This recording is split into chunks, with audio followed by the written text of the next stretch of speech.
வணக்கம் ஃப்ரெண்ட்ஸ். மீனை பார்த்தோம் உங்களுக்கு நல்லா தெரிஞ்சிருக்கு. இன்றைக்கி நம்ம வீட்டு மீன் குழம்பு எப்படி செய்கிறது அப்படின்னு பார்க்க போகிறோம். அப்டேட் மை வாய்ஸ் சேனல் அனைவருக்கும் வணக்கம். இன்றைக்கி நம்ம சேனலுக்கு தொடர்ந்து ஆதரவளித்து கொண்டிருக்கின்ற அனைத்து நல்லுள்ளங்களுக்கும் எனது மனமார்ந்த நன்றிகளையும் வாழ்த்துக்களையும் இவங்களது குடும்பத்தின் சார்பாக தெரிவித்துக் கொள்கிறோம். இன்றைக்கி வந்து பார்த்திங்கன்னா மீன் குழம்பு என்ன மீன் அப்படின்னு கேட்டிங்கன்னா, இது ஜிலேபி மீன். ஆற்றுல பிடிச்ச குளத்தில் பிடிச்ச ஜிலேபி மீன். இது காலைல ஃப்ரெஷ்ஷாக வாங்கிட்டு வந்து வச்சாச்சு. இன்றைக்கி எப்படி செய்ய போகிறோம் அப்படின்னு பாருங்கள். அப்டேட் மை வாய்ஸ் சேனல் பார்த்து கொண்டிருக்கிற நண்பர்களுக்கு இது ஒரு சின்ன சேனல் தான். நீங்கள் தொடர்ந்து நம்ம சேனலுக்கு ஆதரவளிக்கணும். எல்லா வீடியோவும் பார்க்குறீங்க. முதல்ல நல்லெண்ணெய் ஊற்றிக்கணும். சமையலுக்கு பயன்படுத்துகின்ற இதயம் நல்லெண்ணெய். ஒரு சிலர் வந்து கடையில் தான் வாங்குகிறோம் ஃப்ரெண்ட்ஸ். ஒரு சிலர் நாங்கள் வீட்டிலே இது பண்ணிக்கிறோம். எண்ணெய் கொதித்ததுக்கப்புறம் அடுத்தது நம்ம வந்து கொஞ்சம் வெந்தயம் போடணும். வெந்தயம் சீரகம் போடணும். அப்புறம் கொஞ்சம் கடுகு. இதெல்லாமே உங்கள் தேவைக்கு ஏற்ற மாதிரி, உங்களுக்கு அளவுக்கு, உங்கள் வீட்டுக்கு எத்தனை பேர் இருக்காங்களோ அதுக்கு தகுந்த மாதிரி இது பண்ணிக்கோங்க. கொஞ்சம் கடுகெல்லாம் போட்டு பாருங்கள். நல்லா இப்போ எண்ணெய் ஸ்மெல் வந்து நல்லா வருது பாருங்கள். இது கொஞ்சம் லைட்டாக கலக்கி விடணும்னு நினைக்கிறேன்.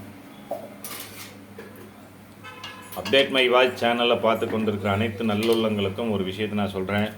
நம்ம சின்ன சேனல் தான். ஏதாவது சொதப்பில் எதாவது இருந்ததுன்னா தயவுசெய்து கமெண்ட் பாக்ஸில் பதிவு பண்ணுங்கள். நம்ம சேனலுக்கு சப்ஸ்கிரைப் பண்ணுங்கள் நண்பர்களே.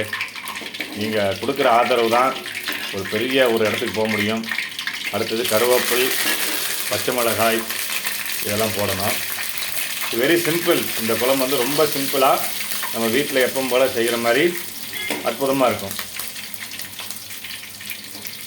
பாருங்கள். கருவேப்பில், பச்சை மிளகாய் நல்லா வெந்து வருது. கருவேப்பில், பச்சை மிளகாய் போடும்போது கொஞ்சம் தள்ளியாக நிற்கணும். ஏன்னு கேட்டிங்கன்னா அது வெடிக்கும்.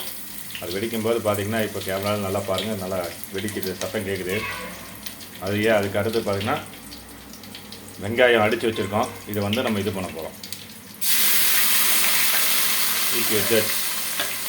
வெரி சிம்பிள் டிஷ் இது. வீட்டில் சாதாரணமாக நீங்கள் எளிதில் செஞ்சிடலாம் இந்த டிஷ்ஷை. வெங்காயம் ஊற்றியாச்சு. இது நல்லா கொதி வரணும். அப்டேட் மை வாய்ஸ் சேனல் பார்த்து கொண்டிருக்கிற நண்பர்கள் அனைவருக்கும் மீண்டும் ஒரு விஷயத்தை வாழ்த்துக்களை சொல்கிறேன். நம்ம நிறையா வீடியோஸ் வந்து நிறையா வியூவர்ஸ் பார்க்குறாங்க. 12,000 வியூவர்ஸ் மேலே ஒவ்வொரு வீடியோவும் போயிட்டுருக்கு. அதெல்லாம் நீங்கள் தொடர்ந்து நம்ம சேனலுக்கு ஆதரவளிக்கணும். நம்ம சேனலுக்கு சப்ஸ்கிரைப் பண்ணணும். நிறைய ஃபுல் வீடியோவை நம்ம சேனல்லே வீடியோலேயே போட்டிருக்கோம். நீங்கள் அதையும் பாருங்கள். ஷார்ட் வீடியோ முடிஞ்சளவு நாங்களும் போட்டிருக்கோம். நிறைய ஷார்ட் வீடியோஸ் போடுறேன். நிறைய இது பண்ணுங்கள். இந்த குழம்பு வைக்கும்போதே ஒரு சில விஷயம் உங்கள்கிட்ட ஷேர் பண்ணணும்னு நினைக்கிறேன். நம்மளாம் வந்து மார்க்கெட்டிங் தொழில் செஞ்சிட்ருக்கோம். வெளியே சுற்றுறோம். அது இந்த மாதம் பார்த்திங்கன்னா ஒவ்வொரு ஜனவரி, பிப்ரவரி, மார்ச் மாதம் பார்த்திங்கன்னா ரொம்ப இதாக இருக்கும். இப்போ நம்ம வந்து தக்காளி எடுக்க போகிறோம். தக்காளி எடுத்ததுக்கப்புறம் நம்ம அப்படியே இதில் வந்து கொட்ட போகிறோம். தக்காளி ஆக்சுவலி சீக்கிரமாக அடிபட்டுரும். அதெல்லாம் பாருங்கள். நமக்கு ஒரு விஷயம் சொல்ல வந்தோம் பார்த்தீங்களா. அதாவது மார்க்கெட்டிங்கில் இருக்கிறவங்களுக்கு இந்த 3 மாதம் வந்து ரொம்ப ப்ரெஷராக இருக்கும். வெயில் அதிகமாக இருக்கும். மந்த் எண்டு, இயர் எண்டு எல்லாமே வந்திருக்கும். அந்த மாதிரி டைமில் நீங்கள் வந்து தண்ணி நிறையா குடிங்க. தண்ணியெல்லாம் எடுத்துகிட்டு போங்க. வண்டியில் போகும்போது தயவுசெய்து தண்ணி மறந்துட்டு போகிறாங்க. ஹெல்மெட் போட்டுங்க. மீன் குழம்பு வந்து அடுத்தது நம்ம தக்காளி ஊற்ற போகிறோம். நண்பர்களுக்கு சந்தேகம் இருக்கும், ஏன் வெங்காயம் தக்காளி எல்லாம் அப்படியே போடலாமில்ல அப்படின்னு. நம்ம வெங்காயம் தக்காளி எல்லாம் போட்டோம்னா குழந்தைகள் பெருசாக இருக்குது, முழுசாக இருக்குது. அதனால் வந்து அவங்க ஒதுக்கி வைக்கிறதுக்கு வாய்ப்பு இருக்குது. ஒரு சில பேர் வெங்காயம் தக்காளி சாப்பிட்றக்க மாட்டாங்க. ஒரு சில பேருக்கு பிடிக்காது. அதனால் இந்த மாதிரி வெங்காயம் தக்காளி எல்லாம் அடித்து ஊற்றிட்டோம்னு வச்சிங்களேன், குழம்பா மிக்ஸ் ஆகிக்கும். குழம்பு கொஞ்சம் திக்காக வரும். இங்கே தண்ணி நிறையா வந்தால் தண்ணி மாதிரியே வச்சுக்கலாம். அந்த ரீசனுக்காக தான் நம்ம வந்து இப்படி அடித்து ஊற்றிருக்கோம். குழந்தைகள் ஓரமாக வைக்க மாட்டாங்க. எதையுமே இது பண்ண மாட்டாங்க, ஒதுக்கி வைக்க மாட்டாங்க. அதுக்காக தான் இந்த மாதிரியான ஸ்டைலில் நம்ம வச்சுருக்கோம். நண்பர்களே, இந்த மாதிரி குழம்பு உங்கள் வீட்டில் வச்சுருந்தீங்க, இல்லை இந்த மாதிரி டேஸ்ட் ஏதாவது இருந்ததுன்னா தயவுசெய்து கமெண்ட் பாக்ஸில் பதிவு பண்ணுங்கள். நம்ம சேனலுக்கு சப்ஸ்கிரைப் பண்ணுங்கள், லைக் பண்ணுங்கள், ஷேர் பண்ணுங்கள்.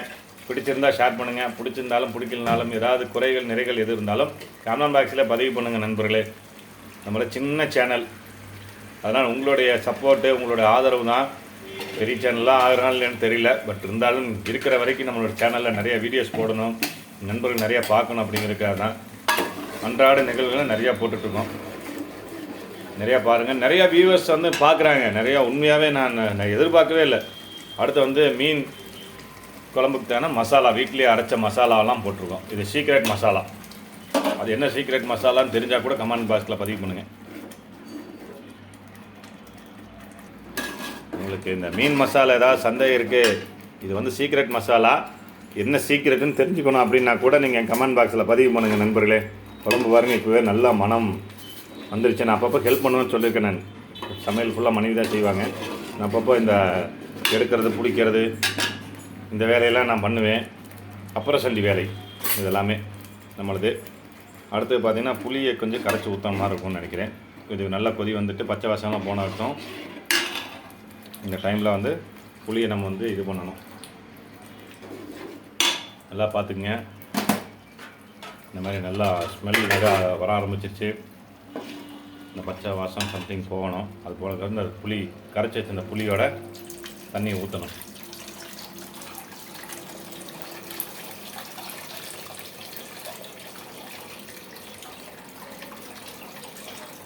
இது நல்லா டேஸ்ட்டாக இருக்கும். எப்போவும் மீன் குழம்பு பார்த்திங்கன்னா நம்ம முந்தின நாள் வச்சுட்டு அடுத்த நாள் சாப்பிட்டா தான் அது டேஸ்ட் இறங்கும் எப்போ மீனில். அதான் சூப்பராக இருக்குது. அதான் அந்த காலத்தில் சொல்லுவாங்க தெரியுங்களா, மீன் குழம்பு வைக்கிறதா முந்தின நாளே வச்சுருவாங்க, அதுக்கப்புறம் தான் அடுத்த நாள் தான் எடுத்து சாப்பிடுவாங்கன்னு சொல்லுவாங்க. மீன் குழம்பு எத்தனை நாள் ஆனாலும் அது ஏன்னு கேட்டிங்கன்னா அதோட சீக்கிரட்டு இப்போ உங்களுக்கு சொல்ல போகிறேங்க.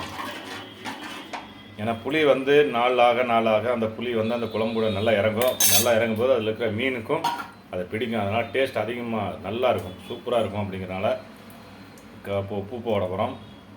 உப்பு உங்கள் தேவைக்கான அளவு உப்பு போடுங்க.